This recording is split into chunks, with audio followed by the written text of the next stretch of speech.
কলকাতা সরকারি স্কুলগুলিতে এবার খাবার পৌঁছে দেওয়া শুরু করল ইসকন। পাইলট প্রজেক্টের সূচনা মুখ্যমন্ত্রীর। তারাতলায় মেগা কিচেনের উদ্বোধন। ইসকনের রান্না করা খাবার চেটে পুটে খেলো পড়ুয়ারা। শনিবার থেকে কলকাতার সরকারি স্কুলগুলিতে খাবার পৌঁছে দেওয়া শুরু করলো ইসকন।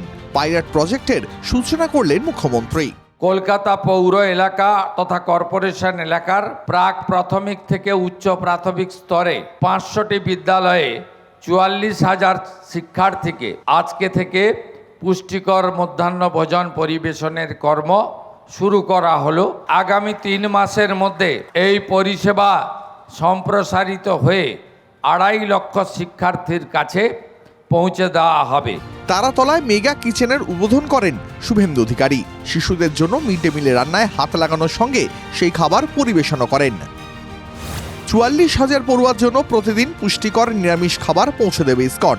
মিড ডে মিলের রান্নার দায়িত্ব ও সরবরাহের দায়িত্বে ইসকনের অন্নমৃত ফাউন্ডেশন। 16 জুলাই রথের দিন মেচেদায় মুখ্যমন্ত্রী ঘোষণা করেন ইসকন কলকাতার 500 স্কুলের পড়ুয়াদের জন্য মিড ডে মিল দেবে। আগামী 1 আগস্ট থেকে কলকাতাতে আমরা প্রথম শুরু করছি, তারপরে নদিয়ায় করব, তারপরে রাজ্যের অন্য জায়গায় করব। মিড ডে মিল ইসকন খাওয়াবে। ইসকনকে দেওয়ার বা ইসকনের প্রতি আমাদের কোনো বক্তব্য নেই, কিন্তু ইসকনকে দেওয়ার পদ্ধতিটা কি আরও সব সংস্থা সুযোগ পেয়েছিল, নাকি সরকার একেবারে প্রথমে ইসকনকেই দিয়ে দিলেন? মুখ্যমন্ত্রীর ঘোষণা হতেই প্রশ্ন তোলে Kalighat Trinamool. ISKCON mid day meal দেবে মানে তো নিরামিষ, পড়ুয়াদের পাতে ডিম পড়বে না, তাদের পুষ্টির কি হবে? বিরোধীদের সব জবাব দিয়েছেন মুখ্যমন্ত্রী। প্রথম থেকেই আন্ডা করে মিছিল বের করে ফেললেন।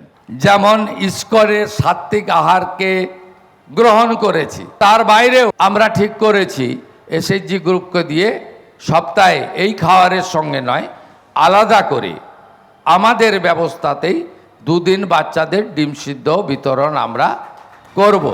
ইসকনের হাতে মিড ডে মিল গেলে মিড ডে মিলের রাঁধুনিদের কি হবে? মুখ্য পরামর্শদাতা সুব্রত গুপ্ত, মুখ্য সচিব মনোজ আগরওয়াল আর স্কুল শিক্ষামন্ত্রী দীপক বর্মনকে পাশে নিয়ে অভয় বাণী শোনালেন শুভেন্দু অধিকারী। একজনও রাঁধুনি মা দিদি বোন কর্মচ্যুত হবেন না। ইসকন তার রান্নার প্রক্রিয়াতে, বিতরণের প্রক্রিয়াতে তাদেরকে যুক্ত করবে। তাদেরকে আগের সরকার মাত্র 2,000 টাকা দিত, আমরা আগস্ট মাস থেকে তাদেরকে 1,000 টাকা বাড়িয়ে 3,000 টাকা করে দিই। রাজ্যে মিড ডে মিলে বরাদ্দ বাড়িয়েছেন নতুন বিজেপি সরকার। প্রাথমিক স্কুলে মাথাপিছু 6 টাকা 98 পয়সা থেকে বাড়িয়ে 10 টাকা করা হয়েছে। আর মিড ডে মিলের ব্যবস্থাপনায় এবার ইসকনকে দায়িত্ব দিল সরকার। Bureau report, TV9 Bangla.